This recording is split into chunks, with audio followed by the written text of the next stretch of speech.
시청자 여러분 안녕하십니까? 한 주간 우리 지역 소식을 살펴보는 주말 뉴스 시간입니다. 베일 속에 있던 서부권 광역 급행철도 노선이 공개됐지만 지역사회 후폭풍이 만만치 않습니다. 기대가 컸던 탓일까요? 이번 노선의 기점이 된 김포에서도 반발이 상당한데요. 서울을 통과하지 않는 짧은 노선 때문에 서부권 2기 신도시는 정부 대책에서 소외된 게 아니냐는 목소리까지 나오고 있습니다. 이세진 기자의 보도입니다.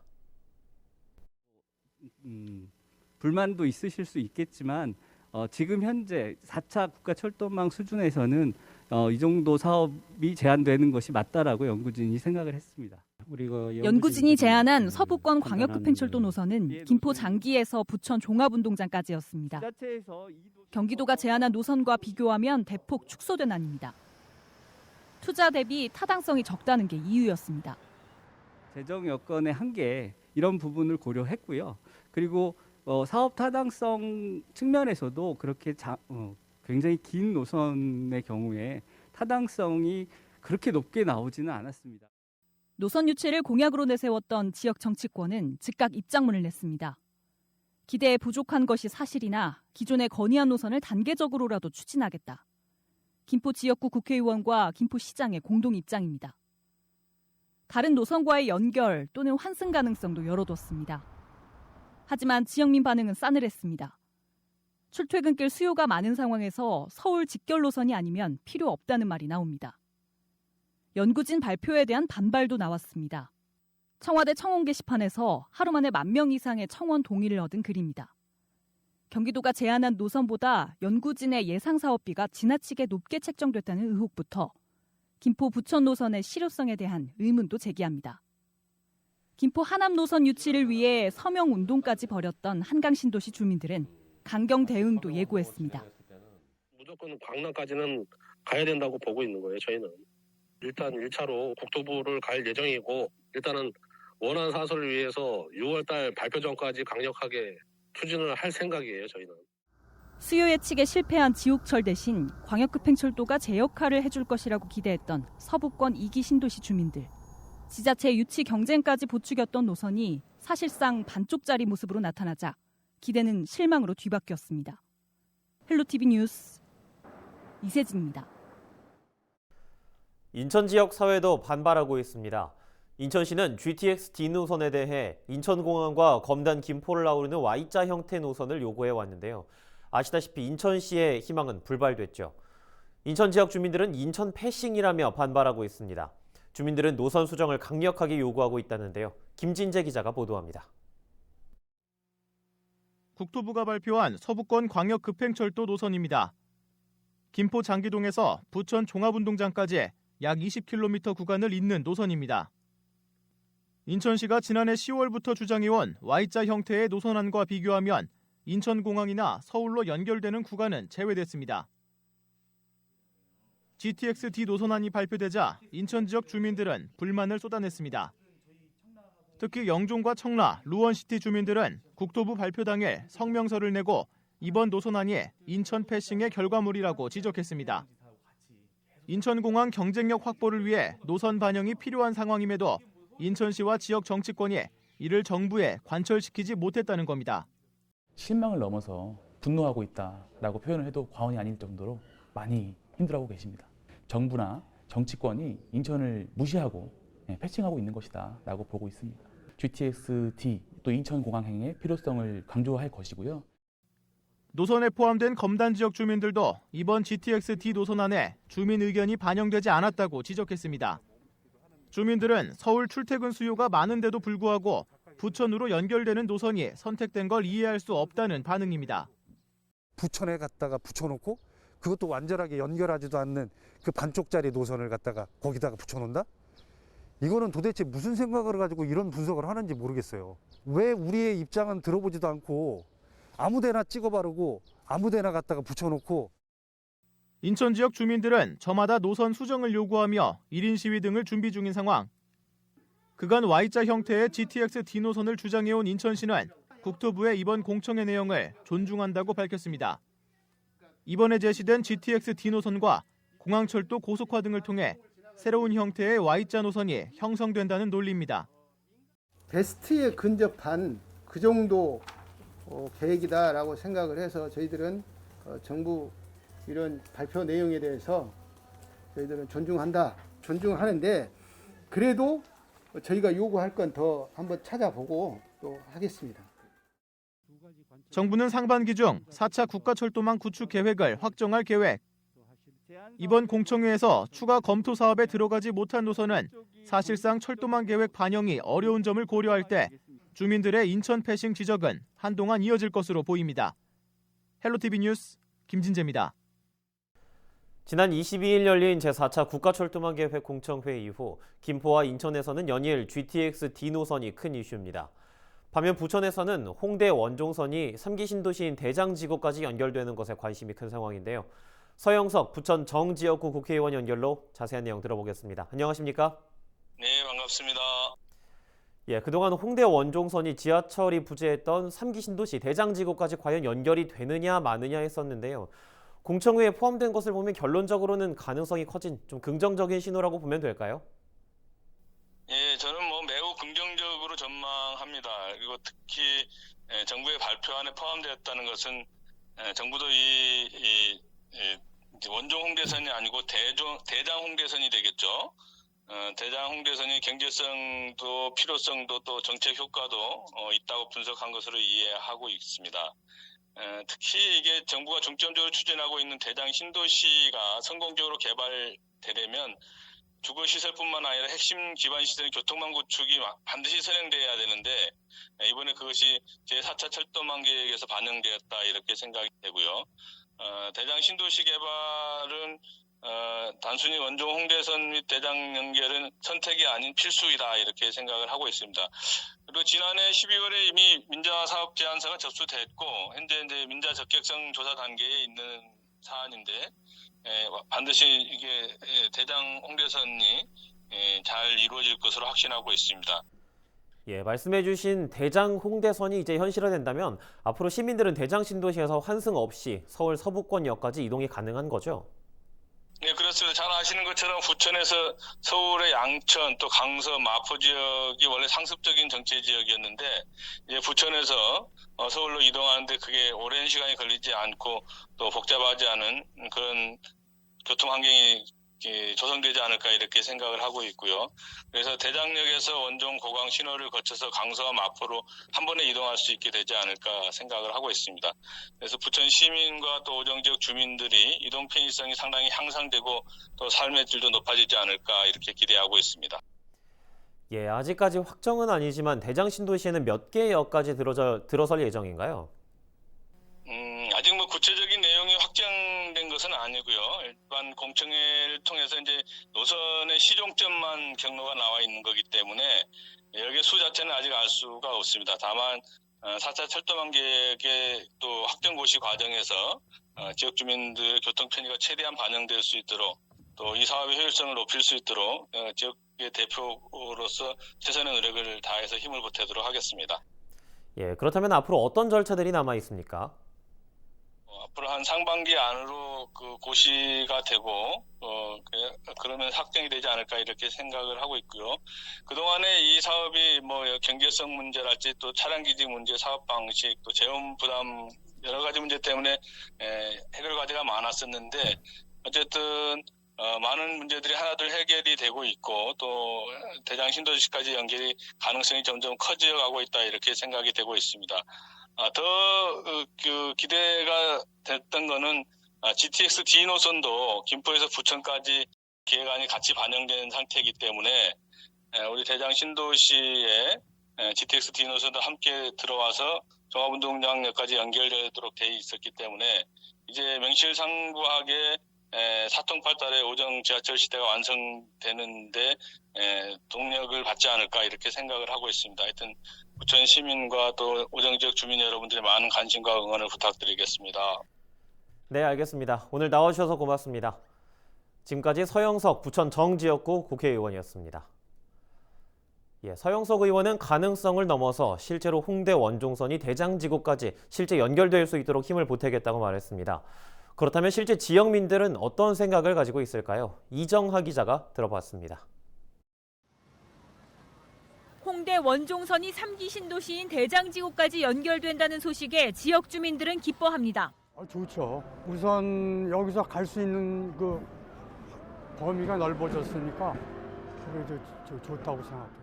뭐 다니기가 좋겠죠. 버스 타고 뭐 타고 갈아타는 것보다 전철에 한 번에 가면 좋을 것 같아요.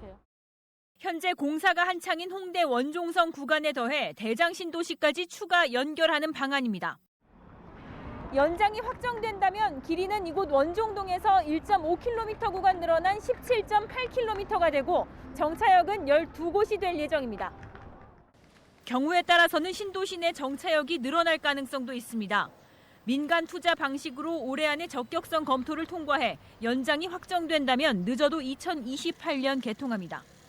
다른 3기 신도시와는 달리 버스 기반의 SBRT에만 의존했던 당초 계획에서 상당 부분 발전한 겁니다. 주민들은 연기 없이 추진돼야 한다는 입장입니다. 수도권에서 지하철 없는 신도시는 대장 신도시밖에 없었습니다. 불보도 뻔한 러시아워가 생길 거예요.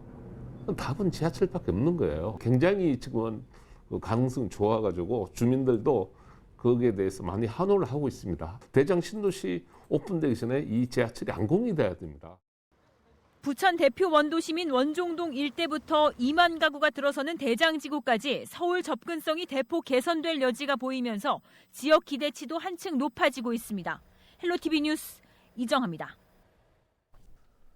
대장 홍대선 관련 부천 지역 반응 살펴봤는데요. 인천 지역 역시 이번 대장 홍대선 사업 결과에 관심이 높습니다. 인천시가 서울 홍대에서 부천 원종을 거쳐 인천 청라로 이어지는 서울 지하철 2호선 연장 사업을 추진하고 있기 때문인데요. 대장 홍대선 사업이 확정될 경우 서울 2호선 청라 연장 사업도 탄력을 받을 것으로 보입니다. 김진재 기자입니다. 서울 2호선 청라 연장 사업이 4차 국가철도망 구축계획 공청회에서 추가 검토 사업으로 분류됐습니다. 이미 지난 2016년 발표된 3차 국가철도망 구축계획에서 확정됐던 상황. 여기에 더해 부천 원종에서 대장까지 연결하는 민자 사업이 4차 국가철도망 구축계획 공청회에서 신규 사업으로 포함됐고 청라 연장 사업은 그에 따른 추가 검토 사업 대상에 오른 겁니다.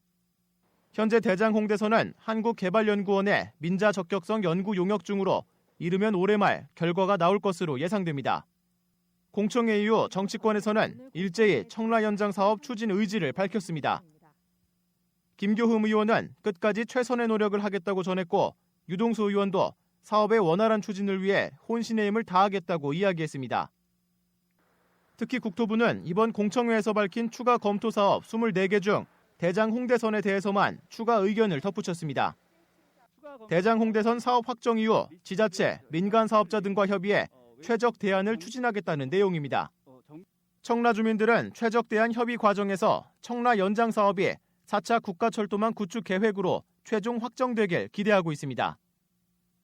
주민들은 지금 이 사업이 동시에 진행되기를 지금 바라고 있습니다. 제4차 국가철도망 구축 계획의 추가 사업으로 지금 반영이 된 것으로 알고 있는데 6월에 확정 시에는 이것이 완전히 확정되기를 바라고 있는 것이죠. 서울 2호선 청라 연장 사업이 추진될 경우 인천 계양 지역에도 서울 직결 노선이 생기는 만큼 향후 사업 결과에 대한 주민들의 기대가 커지고 있습니다. 헬로티비 뉴스 김진재입니다.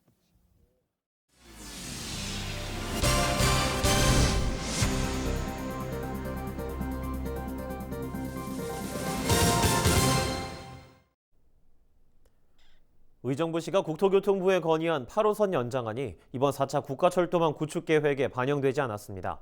다만 추가 검토 사업에 포함돼 철도 건설의 여지를 남겼는데요.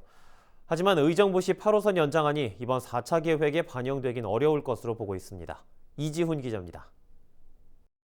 국토교통부가 지난 20일 발표한 제4차 국가철도망 구축 계획안입니다. 전국적으로 총 43개 신규 노선이 반영됐습니다. 이 중엔 경기도가 건의한 노선 21개도 포함됐습니다. 하지만 8호선 의정부 연장안은 본 계획안에서 빠졌습니다. 국토부는 이 안을 추가 검토 사업에 반영했습니다. 추가 검토, 말 그대로 철도를 놓을지 말지 좀 더 고민해 보겠다는 뜻입니다. 8호선 의정부 연장안은 지난 2018년부터 지역에서 기대를 모으던 사업입니다. 별일을 한 게 어딥니까? 지금 얘기하는 밀락역을 언덕 넘으면 바로 별내잖아요.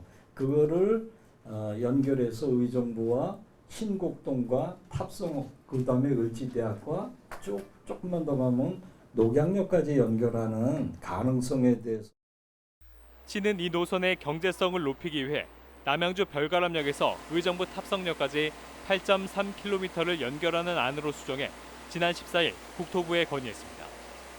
국토부는 오는 6월 제4차 국가철도망 구축계획 최종안을 발표할 예정입니다. 하지만 8호선 의정부안이 본 계획에 반영되긴 희박하다는 관측이 나옵니다. 주변 여건이 변경되면 뭐 검토하겠다 뭐 이런 사항들이라서요. 사실상 신규 철도망 계획에는 안 들어갔다고 보는 건데요. 시는 8호선 연장안이 4차 국가철도망 구축계획 확정 후 5년 뒤 이뤄지는 재정비 때 반영되거나 5차 국가철도망 구축계획 신규 사업에 포함되는 데 기대를 걸고 있습니다. 한편 추가 검토 사업에는 교외선 의정부 능곡 노선도 포함돼 장기적으로나마 실현 가능성을 기대할 수 있게 됐습니다. 헬로티비 뉴스 이지훈입니다. 양주시 로컬푸드 매장 폐점 이후 농민들의 피해 호소가 잇따르고 있습니다. 로컬푸드 매장 사업을 시작한 것도 예산을 지원한 것도 양주시였는데 정작 피해 농민들의 호소에 눈을 감고 있습니다. 이지훈 기자의 보도입니다. 로컬푸드 매장 개점 전이었던 2015년 8월 양주 농업기술센터가 11개 읍면 동장에게 보낸 공문입니다. 로컬푸드 직매장 운영업체를 모집한다면서 운영업체로 선정되기 위해선 납품 농가를 교육시켜야 한다고 돼 있습니다. 업체 선정부터 사업 운영 방식까지 시가 주도한 겁니다. 이 때문에 농가들은 로컬푸드가 양주시에서 추진하는 사업으로 철석같이 믿었다고 말합니다. 와서 자기들이 지원해 줄 테니까 농가 여러분들은 그냥 열심히 농사지어서 납품하시면 그래도 소득적인 데 도움이 될 거고 오만 좋은 소리 그냥 피 밝은 소리만 다 하고 가니까 지금 시에서도 이렇게 밀어주니까 이런 건 안전하고 안심하고 우리가 납품해서 그냥 해도 되겠다.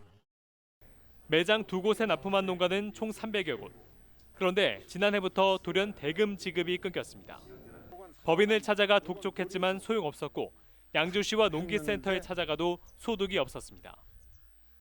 이제 와서 우리는 개인 기업을 해서 도와줄 수도 없고 관리 감독할 의무도 없고 해서 도와주지 못한다. 양주시만 믿고 했는데 배신감을 많이 느끼고 있습니다. 농업법인 두 곳은 지난 2월과 3월 연이어 매장을 폐점시킨 뒤 잠적합니다. 납품 대금을 못 받은 농민부터 투자금을 날린 주주들까지. 양주 로컬푸드 피해대책위원회는 매장 폐점으로 인해 20억 원의 피해가 발생한 것으로 추산했습니다. 양주시는 매장 운영을 법인에게 맡긴 채 손을 놓고 있었습니다. 1호점에서 납품 대금 지급이 제대로 안 되고 있는 상황에서 자본금 100만 원으로 급조된 법인에 2호점 운영권을 줬습니다. 황당하죠. 어떻게 자본금 100만 원짜리에다 3억이라는 큰 돈을 쏟습니까? 그 담당 공무원이 그걸 미처 확인을 못했다? 있을 수가 있는 얘기입니까? 심지어 두 개 법인이 부부가 운영하는 가족회사라는 것도 몰랐습니다. 내막은 저희는 모르겠어요. 서류상에는 별도의 법인으로 돼 있으니까 되는 거지. 저희가 가족이 하고 있는지 그것까지 파악하고 있지는 못하죠. 양주시가 법인 두 곳에 지원한 예산은 도비를 포함해 총 8억여 원. 시는 보조금만 지원할 뿐 법인 경영에 개입할 권한이 없다고 주장합니다. 하지만 양주시 지방보조금 관리 조례에 따르면 시는 사업자가 보조금을 제대로 집행했는지 등을 관리 감독할 수 있도록 돼 있습니다. 필요시엔 현장 조사도 할 수 있다고 돼 있습니다. 운영 부실에 대한 여러 가지 지적이 나왔습니다. 그때부터라도 관리 감독을 철저하게 했으면 이렇게 의혹투성이로 2호점을 또 추가로 개설한다든지 이렇게 그 운용주가 결국은 그 보조금 그다음에 납품 대금 가지고 이렇게 잠적하는 이런 일은 없었지 않았을까. 국민의힘 양주시 당협위원회는 양주시가 로컬푸드 관련 사업을 제대로 관리 감독하지 못해 농민들의 피해가 발생했다며 시가 나서 보상해야 한다고 주장했습니다. 헬로티비 뉴스 이지훈입니다. 뉴스를 마칩니다. 고맙습니다.